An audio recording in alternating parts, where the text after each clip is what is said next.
এক নির্জন গ্রামের নাম ছিল নূরপুর। ছোট্ট সেই গ্রামটি ছিল সবুজে ঘেরা, চারদিকে ধান ক্ষেত, পাখির ডাক আর সন্ধ্যায় আজানের সুরে মুখরিত। সেই গ্রামে বাস করতেন একজন বৃদ্ধ আলেম, হযরত মাওলানা আব্দুল হাকিম। সবাই তাকে খুব সম্মান করত।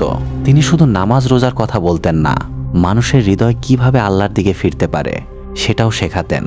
গ্রামের এক যুবক ছিল রাশেদ। সে ছিল খুব মেধাবী, কিন্তু দুনিয়ার মোহে ডুবে গিয়েছিল। নামাজ পড়তো না, বাবা মায়ের কথা শুনতো না, বন্ধুদের সঙ্গে রাত জেগে আড্ডা দিত আর ভাবতো জীবন তো একটাই, আনন্দ করে কাটাতে হবে। রাশেদের মা প্রতিদিন তাহাজ্জুদের পর ছেলের জন্য কাঁদতেন। তিনি বলতেন, হে আল্লাহ, আমার ছেলেকে হেদায়েত দাও, তাকে তোমার পথে ফিরিয়ে আনো। একদিন গ্রামের মসজিদে মাওলানা সাহেব কিয়ামতের আলোচনা করছিলেন।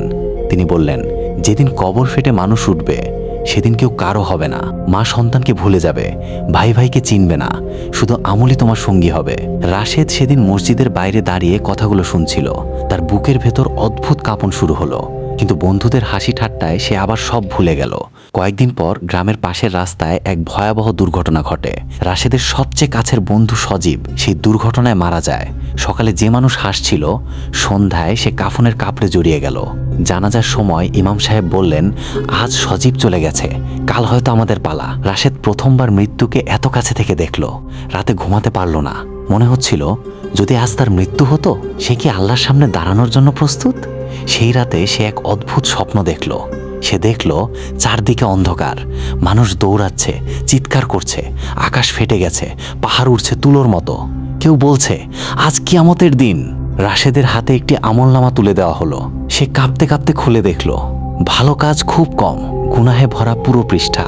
নামাজ নেই, মায়ের চোখের পানি আছে, মানুষের কষ্ট দেওয়ার হিসাব আছে। সে চিৎকার করে বলল, হে আল্লাহ, আরেকবার সুযোগ দিন, আমি ফিরে যেতে চাই।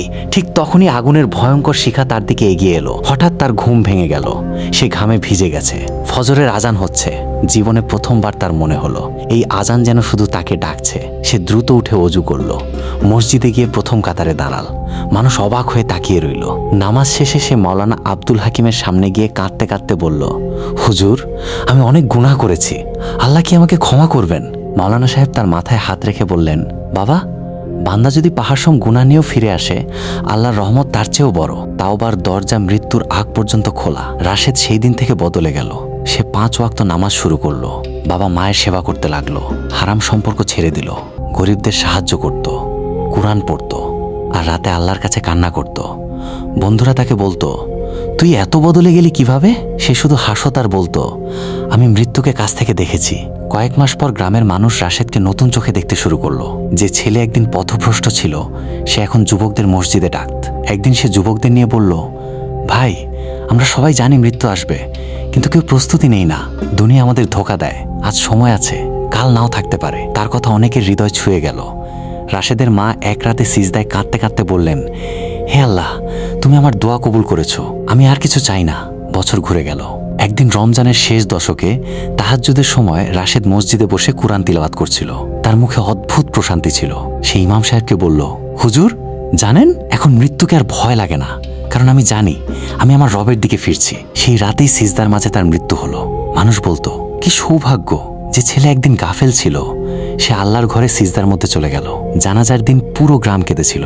মাওলানা আব্দুল হাকিম বললেন, এই যুবক আমাদের শিক্ষা দিয়ে গেছে, হেদায়েত কোনো বয়স দেখে আসে না। যে সত্যিকার ভাবে আল্লাহর দিকে ফিরে আসে, আল্লাহ তাকে কখনো ফিরিয়ে দেন না। আজও নূরপুর গ্রামের মানুষ রাশেদের গল্প বলে, মায়েরা সন্তানদের বলে, দেখো, গুনাহ যত বড়ই হোক, আল্লাহর রহমত তার চেয়েও বড়। আর মসজিদের মিনার থেকে যখন ফজরের আজান ভেসে আসে, অনেকের মনে পড়ে যায় সেই যুবকের কথা, যে একদিন একটি আজানের ডাকে পুরো জীবন বদলে ফেলেছিল। শিক্ষা, মৃত্যু নিশ্চিত, কিন্তু আমরা তা ভুলে থাকি। তাওবা করার জন্য আজই সেরা সময়, কারণ কাল আমরা বেঁচে থাকবো কিনা কেউ জানি না। আল্লাহর দিকে ফিরে আসা কখনো দেরি নয়। দেরি শুধু তখনই যখন মৃত্যুর ফেরেশতা দরজায় এসে দাঁড়ায়।